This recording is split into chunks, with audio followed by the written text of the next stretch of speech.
आपको present indefinite tense, past indefinite tense, future indefinite tense, present continuous tense, past continuous tense और future continuous tense पढ़ा दिया गया है। और इसमें भी परफेक्ट में भी दो पढ़ा दिए हैं आपको, प्रेजेंट परफेक्ट टेंस और पास्ट परफेक्ट टेंस। अब लास्ट है परफेक्ट का, वो है फ्यूचर परफेक्ट टेंस, जो क्लास 8 से लेकर और नीचे भी पूछता है, 6 से समझिए ये आता है, लेकिन मैं फिलहाल 8 से सलाह दे रहा हूं कि जितने 8 के लोग हैं, 8, 9, 10 और 11, 12 के लोग इसको पढ़ें और इसको समझें। ट्रांसलेशन का परफेक्ट फ्यूचर परफेक्ट टेंस है FUTURE, future perfect PERFECT, future perfect tense TENSE tense. तो ये हो गया आपका फ्यूचर परफेक्ट टेंस। पहचान देख लीजिए।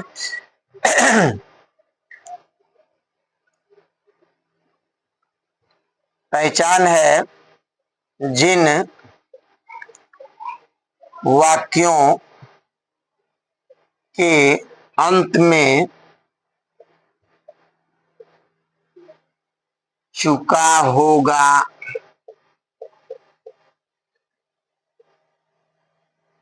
चुकी होगी, चुके होंगे, ये सब आता है। या इसका ये भी होता है या होगा, ये होंगे, इस तरह से भी होता है। तो वो फ्यूचर परफेक्ट टेंस का वाक्य कहलाता है। बनाने के नियम देख लें। बनाने के नियम, चुका होगा, चुका होगा, चुकी होगी, चुके होंगे, कि अंग्रेजी, इसके लिए जो अंग्रेजी होता है वो होता है शैल हैव या विल हैव। क्या लिखते हैं? शैल हैव या विल हैव लिखते हैं। दूसरा नियम है क्रिया की तीसरी फॉर्म लिखते हैं, क्रिया की थर्ड फॉर्म लिखते हैं। Third form of the verb, third form, third form, क्रिया की थर्ड फॉर्म लिखते हैं। और नहीं के लिए सिर्फ नॉट लिखते हैं, नहीं के लिए सिर्फ या नोटी नॉट लिखते हैं। ठीक है।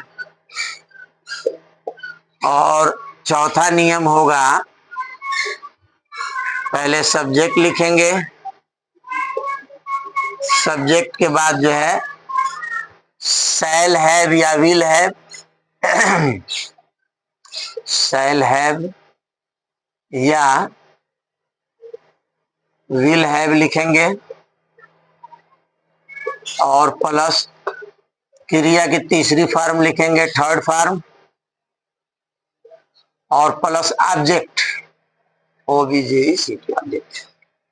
उदाहरण देख लें। एग्जाम्पल देखिए। तो उदाहरण में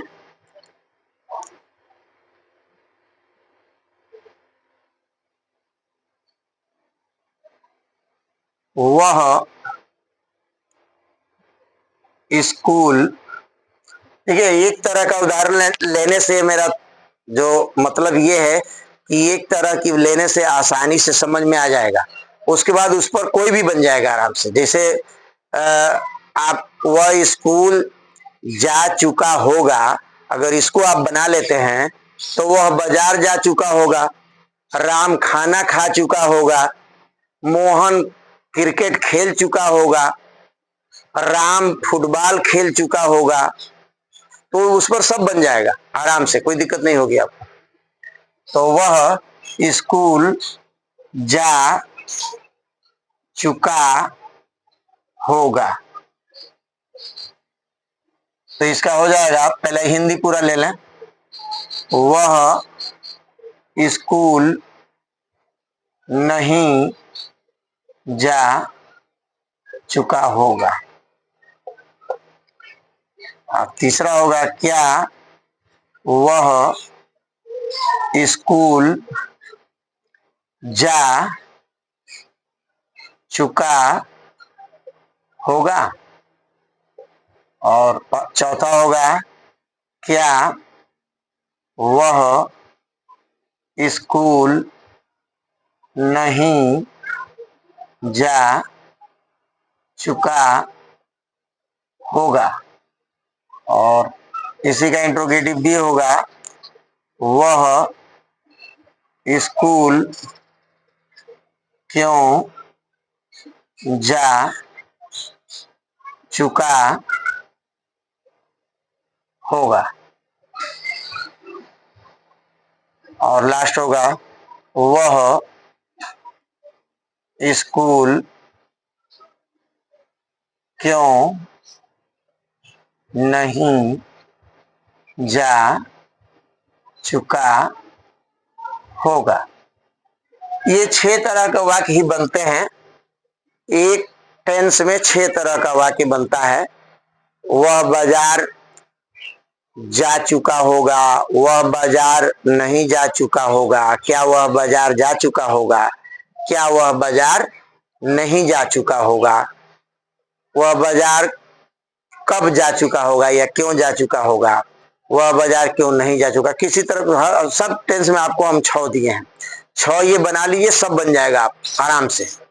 तो देखिए इसको कैसे बनाएंगे। ही विल हैव, क्या लगाएंगे, will have gone to school, gone to school. इस तरह से जो है ये हो गया। इसको नेगेटिव बनाना है, विल के बाद नॉट लगा देंगे। He will not have gone to school, ये बन गया। इसको इंट्रोगेटिव बनाना है, विल को आप बाहर निकाल लीजिए बड़े लेटर से। Will he have gone to school. इसी को जो है इंट्रोगेटिव नेगेटिव बनाना है, तो यहां जो है ही के बाद जो है नॉट लगाएंगे आप, तो वो हो जाएगा will he not have gone to school.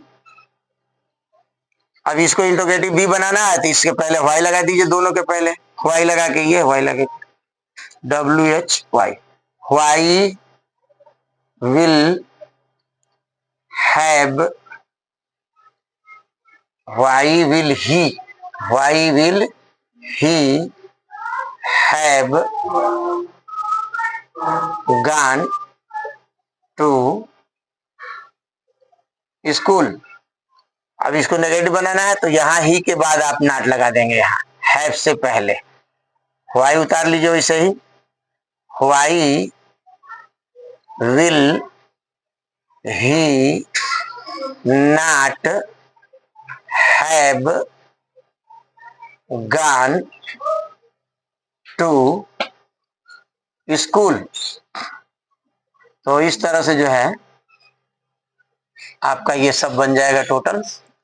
तो अब देखिए, एक जब हम पूरा पढ़ा ले रहे हैं, अभी 3 बाकी है, present continuous tense, present perfect continuous tense और पास्ट परफेक्ट कंटीन्यूअस और फ्यूचर परफेक्ट कंटीन्यूअस टेंस। ये बाकी ये तीन पूरा पढ़ा ले रहे हैं तो आप एक वाक्य ले लें और एक वाक्य ले करके उसको आप 72 तरह से बनावें। जैसे इसी को अगर ले लें, वह बाजार, वह स्कूल जाता है, केवल ले ले वो स्कूल जाता है और उसको बनावे वह स्कूल जाता है, वो स्कूल नहीं जाता है, क्या वो स्कूल जाता है, क्या वो स्कूल नहीं जाता है। इसको अंग्रेजी में केवल बनावे, हिंदी भी बनावे।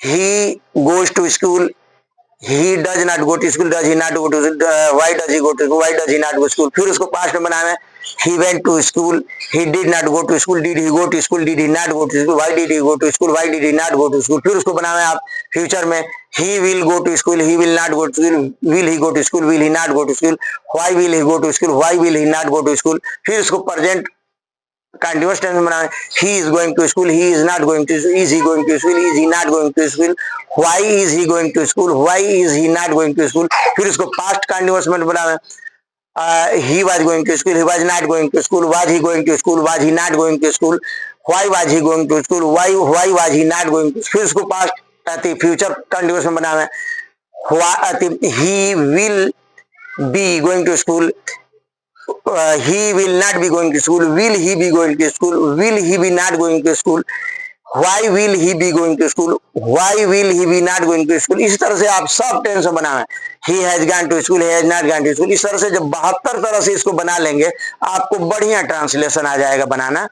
तो 3 बच गया है, हम आपको 3 दिन में वो भी डाल देंगे। एक present perfect continuous tense, past perfect continuous tense और फ्यूचर परफेक्ट कंटीन्यूअस टेंस, 3 बचा हुआ है। अभी एक टीचर को मैं देख रहा था मोबाइल में कि वो पढ़ा रहे थे, वो एक ही बार सब पढ़ा दे रहे थे, वो पढ़ा रहे थे, खुद पढ़ रहे थे बेचारा, मेरे समझ नहीं आया। मैं ऐसा नहीं पढ़ाता हूँ, हमारे पास वक्त है, हम 1 साल पढ़ना है हमको, हम ट्रांसलेशन पढ़ना है, हम 12 दिन ट्रांसलेशन में नहीं देंगे। क्यों नहीं देंगे 12 दिन? हम 12 दिन ट्रांसलेशन में देंगे, हमको बढ़िया ट्रांसलेशन आ जाएगा। हम जो है 4 दिन एक्टिव वॉइस पैसिव वॉइस में देंगे, हम जो है 8 दिन नरेशन में देंगे। हम कितना ग्रामर है, ग्रामर का सिलेबस कितना होता है? बहुत कम होता है। ग्रामर का सिलेबस जो है अगर उस तरह से पढ़ाया जाए तो 10 दिन में पूरे ग्रामर खत्म हो जाएगा। फिर बाकी साल भर हम बैठ के क्या करेंगे? पढ़ेंगे नहीं, समझ में भी नहीं आएगा हमको। इसलिए बढ़िया समझिए और विधिवत समझिए। 1 महीना भी नहीं हुआ आपको हम आधा से ज्यादा ग्रामर पढ़ा दिए। अब मेरे पास नेगेटिव बनाना है, एफर्मेटिव बनाना है, इंट्रोगेटिव बनाना है आपको, और आपको जो है सिंथेसिस पढ़ाना है, वाक्य विश्लेषण। उसमें जो है आपको कंपाउंड सेंटेंस, कॉम्प्लेक्स सेंटेंस और सिंपल सेंटेंस पढ़ाएंगे।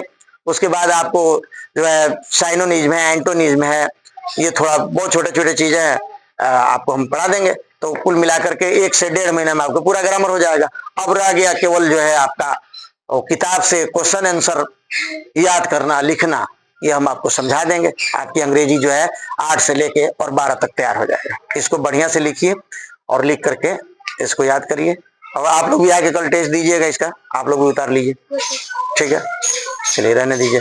मैं हूं असलम सर।